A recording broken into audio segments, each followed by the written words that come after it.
gözlerin ap kaçar başka dünyalara.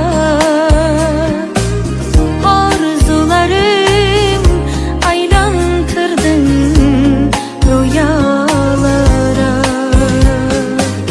Şu derece sihirladın, örgendim sana.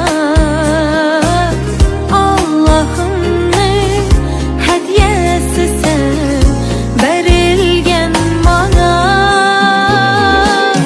Ellerin ellerimden alma yaxşımı, gözlerin gözlerimden üzme yaxşımı. Koyup yanakların yanaklarıma, bağrına bas yaxşımı. Ellerin ellerimden alma yaxşımı.